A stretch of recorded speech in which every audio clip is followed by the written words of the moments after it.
বন্ধুরা, যদি আপনারা ভাড়াটে গল্পের প্রথম পর্ব এখনো না দেখে থাকেন, তাহলে আগে প্রথম পর্বটি দেখে নিন।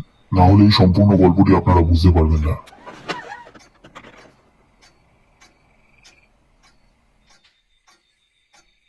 বাইরে তো লাইট আছে, লোডশেডিং তো হয়নি। কি হলো তাহলে? হ্যাঁ, এই, কে আছে ওখানে? ওখানে কে দাঁড়িয়ে?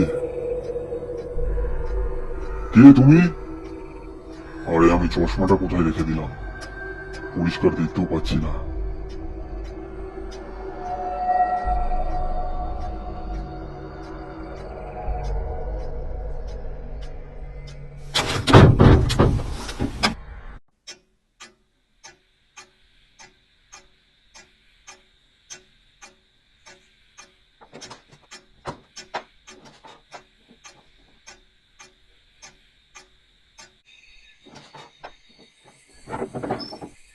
বিষ্ণুবাবু দরজা খুলে বাইরে আসে এটা দেখার জন্য যে বাইরে কে দাঁড়িয়েছিল, কিন্তু তিনি বাইরে কাউকে দেখতে পেলেন না।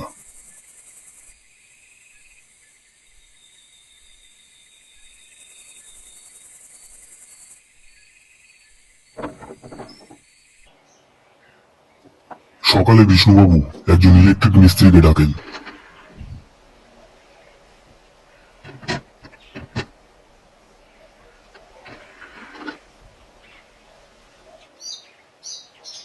ওই এমসিবি খারাপ হয়ে গিয়েছিল কাকু, নতুন লাগিয়ে দিয়েছি।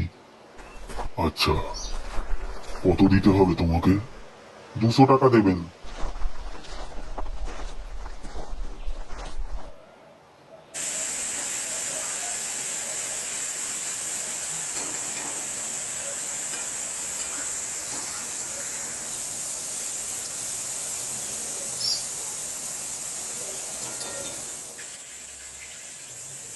বিষ্ণুবাবু রান্না করছিলেন, তখনই হঠাৎ ওনার পেটে খুব ব্যথা করতে শুরু করে।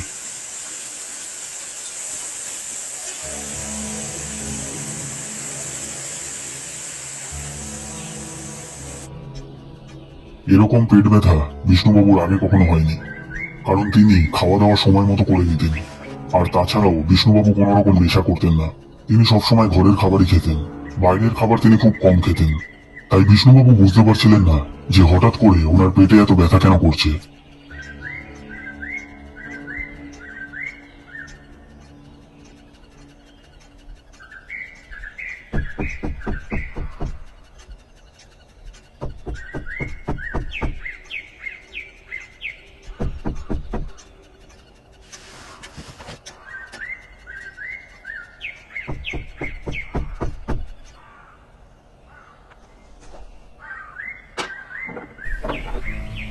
দরজা খুলে বিষ্ণুবাবু দেখেন যে উর্মি চলে এসেছিল। উর্মিকে দেখে বিষ্ণুবাবুর খুব ভালো লাগে।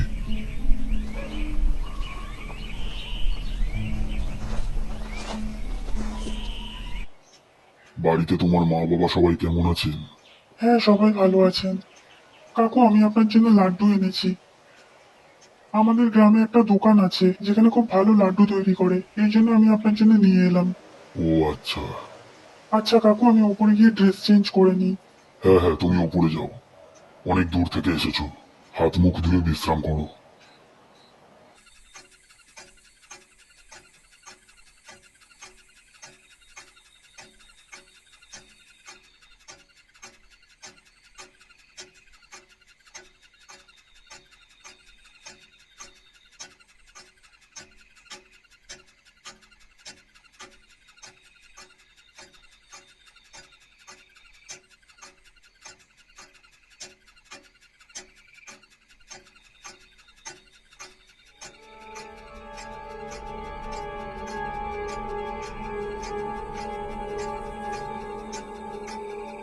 কাকু, আমি অফিসে যাচ্ছি, আপনি বাইরের দরজায় তালা লাগিয়ে দিন। হ্যাঁ হ্যাঁ, লাগিয়ে দেবো, সাবধানে যাবে।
বাইরের দরজায় তালা লাগিয়ে বিষ্ণুবাবু ঘরে যাচ্ছিলেন। তখনই ওনার চোখ ছাদের দিকে যায়। ওনার মনে হলো যেন ছাদে কেউ দাঁড়িয়ে ছিল। বিষ্ণুবাবু তাড়াতাড়ি করে ছাদে যান।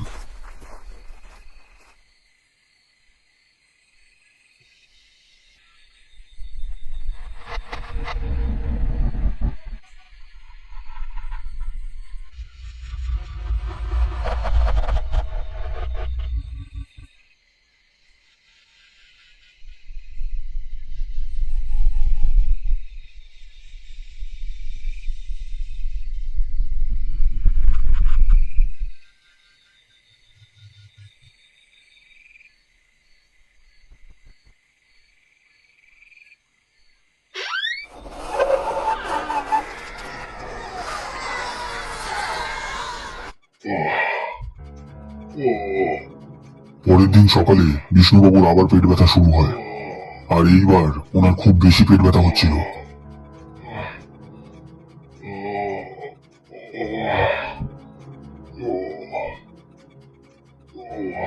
যন্ত্রণায় ছটফট করার আওয়াজ শুনতে পেয়ে উর্মি বিষ্ণুবাবুর ঘরে আসে।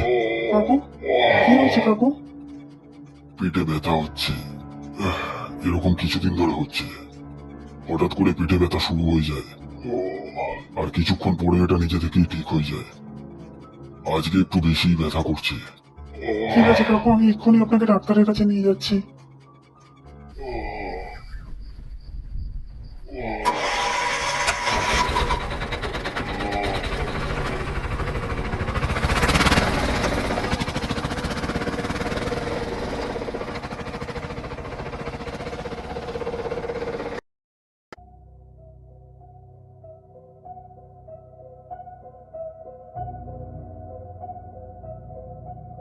চেক আপ করার পর ডাক্তার বিষ্ণুবাবুকে ওষুধ লিখে দেয়, আর ওনাকে কিছু টেস্ট করার জন্য বলে, যাতে এটা জানা যাবে যে বারবার এই পেট ব্যথা কেন হচ্ছিল।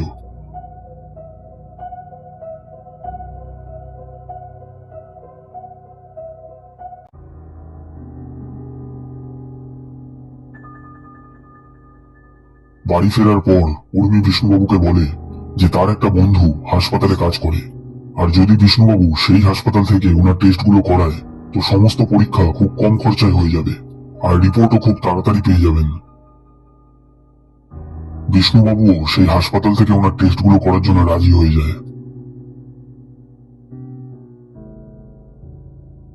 তারপরে বিষ্ণুবাবু হাসপাতালে গিয়ে সমস্ত টেস্ট করিয়ে নেয়।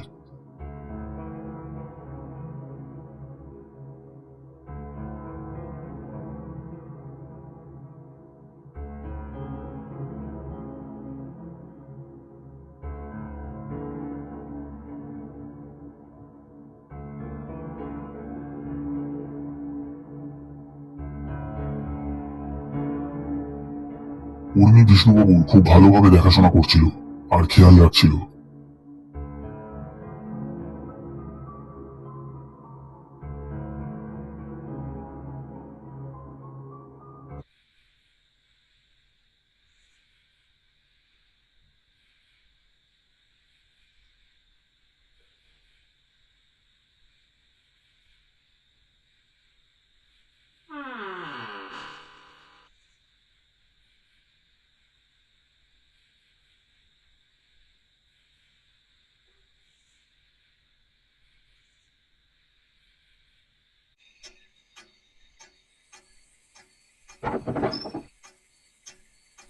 কাকু, আমি অফিসে যাচ্ছি। আচ্ছা, ঠিক আছে। আপনি সময় মতো ওষুধ খেয়ে নেবেন। আপনাকে এই অবস্থায় ছেড়ে আমার অফিসে যাওয়ার ইচ্ছে ছিল না, কিন্তু কিছু দরকারি কাজ আছে, তাই জন্য যেতে হবে। কিন্তু কাল আমি ছুটি নিয়ে নেব। কাল আমি বাড়িতেই থাকবো। না না, তুমি চিন্তা করো না মোনা, আমি এখন ঠিক আছি। তুমি সাবধানে অফিসে যাবে। আচ্ছা।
টেস্ট রিপোর্ট দেখার পর ডাক্তার বিষ্ণুবাবুকে বলে যে ওনার গল ব্লাডার হয়েছে, যার জন্য বিষ্ণুবাবুর অপারেশন করতে হবে।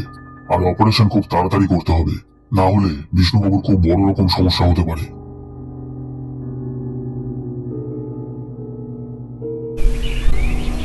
অপারেশনের কথা শুনে বিষ্ণুবাবু খুব চিন্তায় পড়ে যায়। কাকু আপনি চিন্তা করবেন না, ঠিক হয়ে যাবে। না, আমি ভাবছিলাম যে আমি এখানে একা থাকি, এখন অপারেশন হলে কতদিন পর্যন্ত রেস্টে থাকতে হবে। ছোট মেয়েকে বলবো তো সেও খুব চিন্তা করবে। কাকু আমি বলছিলাম যে আপনি ওই হাসপাতাল থেকেই আপনার অপারেশন করিয়ে নিন, যেখান থেকে আপনি টেস্ট করিয়েছেন। সেখানে আমার একটা বন্ধু আছে যে একজন নার্স, আমি তার সাথে কথা বলে নেব। ওখানে আপনার ট্রিটমেন্টও খুব ভালোভাবে হবে। আচ্ছা ঠিক আছে, আমি প্রথমে আমার দুই মেয়ের সাথে কথা বলে নিই, তারপরে আমি জানাচ্ছি তোমাকে। ঠিক আছে কাকু। রাতে টিভি দেখতে দেখতে বিষ্ণুবাবু তার নিজের অপারেশনের কথা ভাবছিলেন। উর্মি আজ অফিসে যায়নি, সে বাড়িতেই ছিল। বিষ্ণুবাবু তার দুই মেয়েকে ফোন করে তার অপারেশনের ব্যাপারে জানাতেই যাচ্ছিলেন, ঠিক তখনই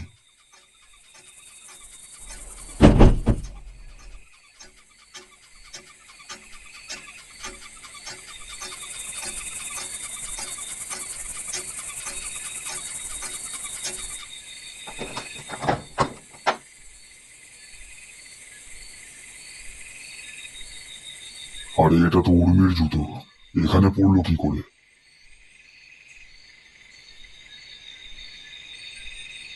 উর্মিমা, উর্মি,